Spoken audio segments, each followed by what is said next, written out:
look back on this moment as some sort of inflection point for the industry? And if so, how does it look different in the future? We're crossing the chasm. There's about $1 trillion in the asset class. 400 billion is Bitcoin. The other 400 billion is 19,000 unregistered security. Assalamualaikum warahmatullahi wabarakatuh. Oke teman-teman, kembali lagi di Didi Channel. Oke, seperti biasa untuk hari ini Didi akan memberikan informasi lagi nih teman-teman. Kali ini Didi akan memberikan informasi seputar news Bitcoin lagi teman-teman ya. Oke, jadi kalau di video Didi sebelumnya teman-teman ya, Didi itu sudah memberikan news-news ya mengenai Bitcoin, yang dimana isinya itu banyak sekali ya tokoh-tokoh besar atau tokoh-tokoh investor yang skeptis mengenai kondisi market saat ini teman. Namun kali ini ada kabar yang sedikit melegakan teman-teman ya. Karena apa ya? Di balik banyaknya para tokoh-tokoh besar atau investor besar yang skeptis mengenai Bitcoin teman-teman ya, ternyata data dari histori perjalanan Bitcoin itu berkata lain teman-teman. Nah, berkata lain seperti apa bang? Nanti bakal dijelasin di video ini, jadi pastikan kalian tonton sampai habis. Oke, namun seperti biasa sebelum melanjutkan video ini, jangan lupa kalian tekan tombol subscribe dulu ya teman-teman, karena sekali lagi subscribe itu gratis. Dan tentunya kalian akan mendapatkan update-update video terbaru dan info-info terbaru dari Didi Channel. So nggak usah kelamaan, langsung kita kepoin. Jadi sob. Oke teman-teman, di sini Didi sudah masuk di Coin Market Cap. Seperti biasa sebelum kita melanjutkan pembahasan mengenai Bitcoin lebih dalam ya, kita cek dulu mengenai kondisi market saat ini. Oke, di mana saat ini ya Bitcoin terpantau mengalami pertumbuhan hingga 7,68% ya. Hal ini mengakibatkan harga Bitcoin ya tumbuh sampai ke level 19,9 ribu US dollar teman-teman ya.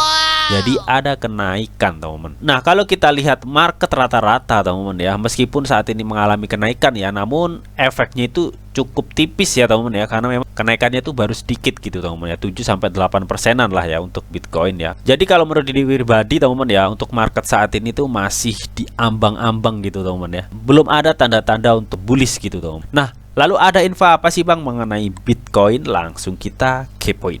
Jadi sob. Oke teman-teman, di sini dikutip dari bitcoin.com, di mana Presiden El Salvador untuk investor Bitcoin katanya, investasi BTC Anda aman, akan sangat tumbuh setelah pasar beruang teman-teman. Ini menurut Nayib Bukele teman-teman ya, atau presiden dari negara El Salvador teman-teman. Oke, jadi kalau di video Didi sebelumnya teman-teman ya, Didi tuh sudah membahas mengenai beberapa tokoh investor besar yang skeptis nih melihat market Bitcoin saat ini ya. Seperti kemarin sudah disebutkan ya mengenai Jim Cramer ya, yang katanya itu mengharapkan BTC itu turun hingga 12.000 US dollar. Dan ada lagi Dublin Capital atau Jeffrey Gundlach ya teman-teman ya. Dia itu mengatakan bahwa kemarin itu katanya dia itu nggak heran kalau nantinya Bitcoin itu akan menuju ke 10.000 US dollar.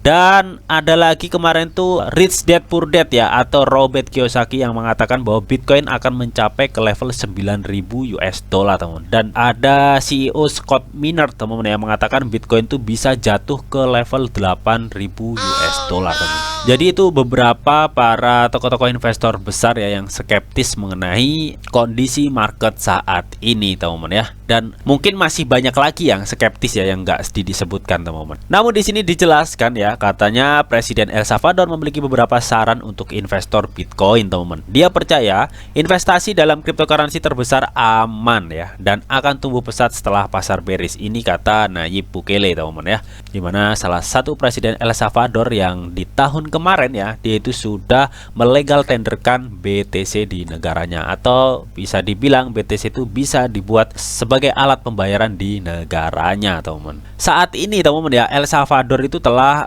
membeli sekitar 2.300 Bitcoin ya sejak negara tersebut membuat legal tendernya teman-teman ya. Mengenai harga Bitcoin yang jatuh saat ini teman-teman, jadi investasi BTC El Salvador itu dilaporkan kehilangan 50% dari nilai pembeliannya teman-teman ya, atau berkurang lebih dari 50 juta US dollar teman-teman ya.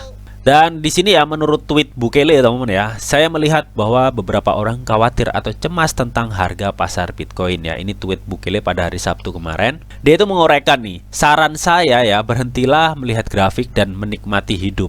Jika Anda berinvestasi di Bitcoin, atau BTC ya, investasi Anda itu aman dan nilainya akan tumbuh pesat setelah pasar beruang.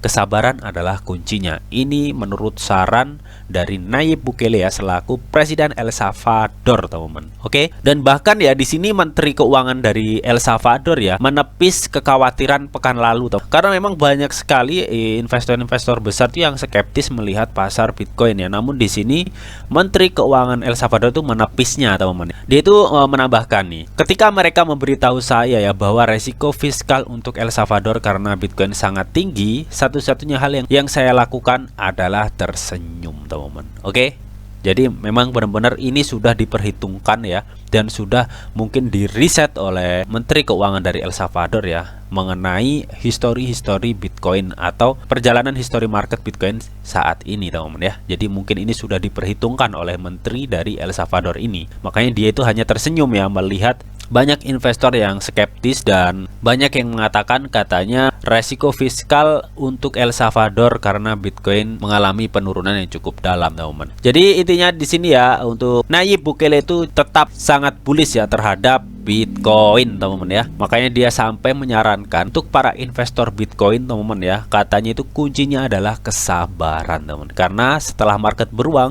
Bitcoin akan bullish ya. Ini menurut Nayib Bukele selaku Presiden El Salvador. Oke, next berita berikutnya. Oke, di sini dikutip dari cryptowellcity.com, teman-teman. Dimana di sini ya katanya kritikus Bitcoin mengatakan harga BTC akan menjadi $0 kali ini katanya.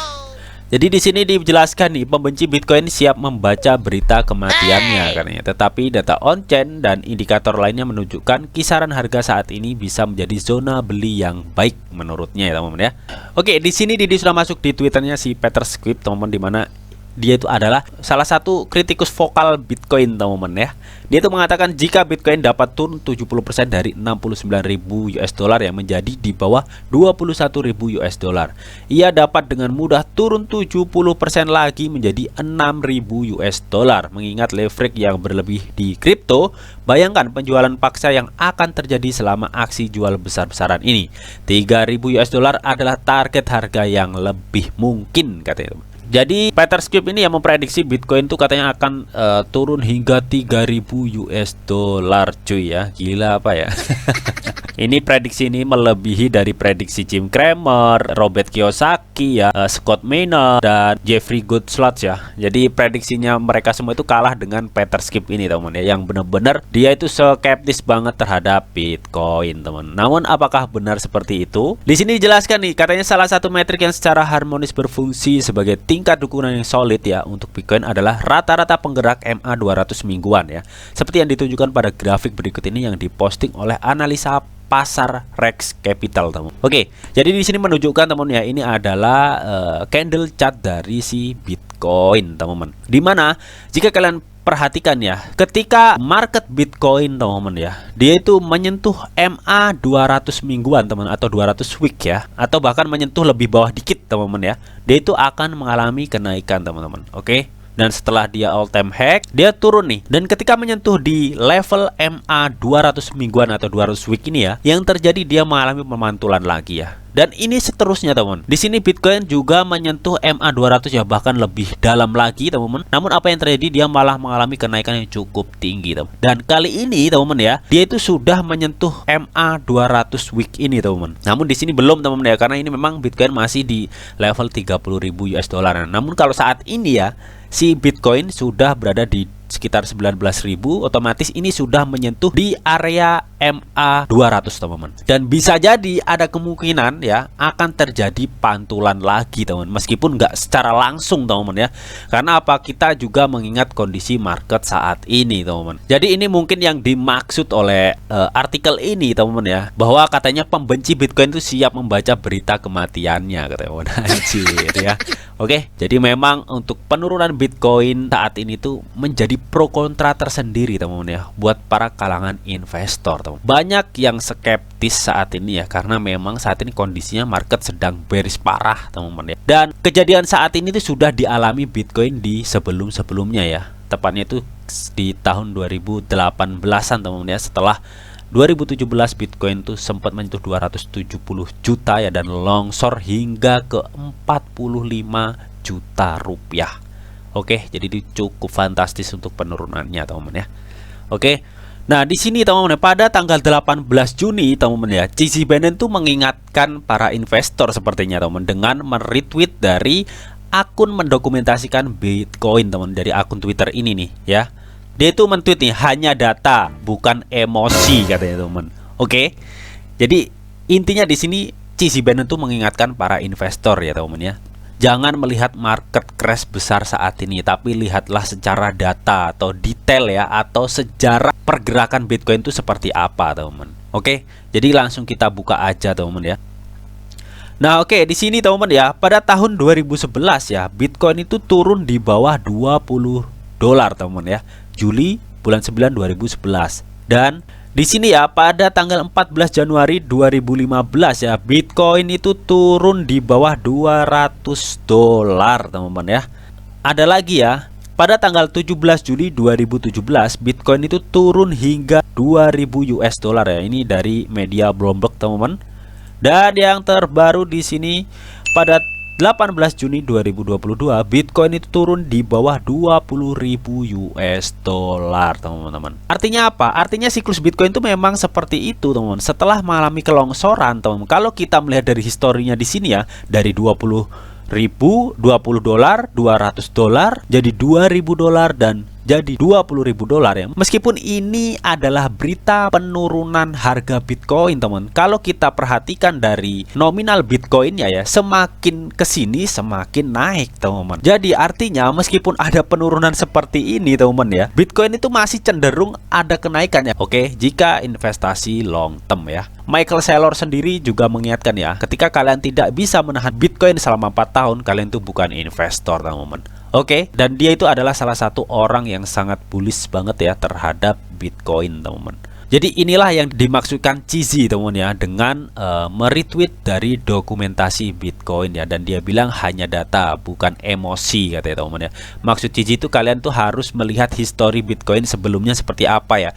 Jangan kaget oleh kondisi market saat ini, karena memang sebelum-sebelumnya Bitcoin itu memang seperti ini ya. Nah oke teman, pada 4 jam yang lalu ya, dokumentasi Bitcoin itu dia men-share nih teman ya, grafik perjalanan market Bitcoin teman ya. Jadi kita lihat aja grafiknya seperti apa teman-teman. Nah, kalian bisa lihat di sini teman-teman ya. Ini adalah perjalanan grafik Bitcoin teman-teman ya. Dan di sini kalian bisa lihat block reward masih 50 BTC teman-teman ya, waktu itu. Ini mungkin waktu sebelum tahun 2013 ya. Dan 2013 ada halving pertama. Dan block reward ya, atau reward oleh penambang itu turun menjadi 25 BTC ya, yang akan diberikan oleh penambang. Dan pada halving kedua ya, pada tahun 2016an lah teman-teman ya, block rewardnya itu turun lagi 12,5 BTC teman-teman. Yang artinya BTC semakin sini makin langka ya untuk ditambang. Dan untuk halving ketiga teman-teman ya, Bitcoin itu turun lagi, rewardnya menjadi 6,25 BTC teman-teman. Oke, ini halving yang terjadi pada tahun 2020 kemarin. Nah, diproyeksikan ya, halving berikutnya akan terjadi sekitar area 2024, yang artinya block reward atau hadiah penambang ini akan berkurang separuh lagi nih. Yang artinya separuh dari 6,25 BTC, yaitu 3,12 BTC teman-teman ya. Jadi nggak heran teman-teman ya, Bitcoin itu makin kesini makin mahal karena suplainya yang makin sedikit dan adopsi semakin mengglobal ya. Jadi paham ya teman-teman nyampe sini teman-teman ya. Meskipun kalian bisa lihat sendiri ya, untuk jalur market Bitcoin tuh naik turun naik turun naik turun, namun makin kesini teman-teman ya, Bitcoin itu cenderung makin naik teman-teman. Meskipun kalian bisa lihat ya, sebelum halving apa yang terjadi, penurunan kenaikan penurunan kenaikan, memang seperti itu alurnya teman-teman ya. Oke. Nah oke, di sini dari akun dokumentasi Bitcoin itu juga mengingatkan teman-teman ya, bahwa katanya itu di sini ya, setelah Satoshi Nakamoto memposting ini pada 12 tahun yang lalu teman-teman ya, hari ini 30.700 ton emas telah ditemukan dan 13 triliun dolar telah dicetak teman. Namun masih hanya ada 21 juta Bitcoin ya. Jadi artinya apa teman-teman ya, emas semakin tahun juga semakin banyak ya. yang ditemukan. Dan untuk dolar semakin tahun juga semakin banyak tentunya yang akan dicetak. Sedangkan Bitcoin semakin tahun semakin berkurang ya. Adopsi global makin meningkat. Dan nanti ke depannya hukum pasar akan bermain ya teman-teman ya, untuk yang akan menciptakan harga Bitcoin itu menjadi berapa. Oke. Dan di sini tuh si dokumentasi Bitcoin ini ya, akun Twitter dokumentasi Bitcoin, dia tuh men-share sebuah dokumen yang berisi file kinerja Bitcoin seperti apalah di sini, intinya begitu teman-teman ya. Oke, dan 5 jam yang lalu teman-teman, CZ Bannon tuh di sini men-tweet lagi nih, katanya secara historis ya, jika Anda membeli Bitcoin, setiap kali ada berita utama Bitcoin sudah mati, Anda akan melakukannya dengan baik. Logika, ketika mereka kehilangan harapan, saat itulah yang paling bawah masuk ya. Namun di sini NFA tidak merekomendasikan ini atau strategi apapun untuk masa depan, teman-teman. Oke, lagi-lagi di sini Bitcoin mengutip dari dokumentasi Bitcoin ya. Kalau kita lihat di gambarnya di sini ya, bisa kita lihat teman-teman ya, sesuai penjelasan si CZ Bannon ya, setiap ada info mengenai Bitcoin akan mati teman-teman. Apa yang terjadi di Bitcoin? Setelah itu Bitcoin akan mengalami kenaikan. Setiap ada kenaikan di pucuk pastinya ada koreksi ya. Pasti dong ada yang take profit. Setelah Bitcoin longsor, pasti ada isu lagi, Bitcoin akan mati, Bitcoin akan mati gitu. Apa yang terjadi? Bitcoin akhirnya nge-up lagi teman-teman. Kejadian ini terus menerus ya, bahkan saat ini yang kita alamin ya, banyak sekali isu Bitcoin akan mati, Bitcoin akan berakhir ya. Bahkan beberapa tokoh besar investor itu juga sudah skeptis mengenai Bitcoin saat ini teman-teman. Kalau kita melihat dari histori sebelumnya teman-teman ya, ini sudah terjadi tuh berapa kali? 1, 2, 3, 4, 5 ya. Jadi isu-isu Bitcoin mati, Bitcoin akan berakhir itu sudah terjadi 5 kali, bahkan 6 kali saat ini teman-teman ya. Nah, pertanyaannya, apakah Bitcoin itu akan mengikuti perjalanan histori market sebelumnya teman-teman ya? Namun kalau kita melihat dari pernyataan dokumentasi Bitcoin ini teman-teman ya, semakin tahun ya emas itu semakin banyak ditemukan, dan semakin tahun dolar juga akan semakin banyak dicetak, dan Bitcoin masih akan tetap 21 juta Bitcoin. Ketika Didi melihat ini ya, Didi yakin Bitcoin kedepannya masih akan bullish teman-teman. Terlebih jika kita lihat di coin market cap ya, Bitcoin untuk sirkulasi suplai atau suplai yang beredar itu sudah 19 juta lebih teman-teman, dengan total maksimal suplai 21 juta teman.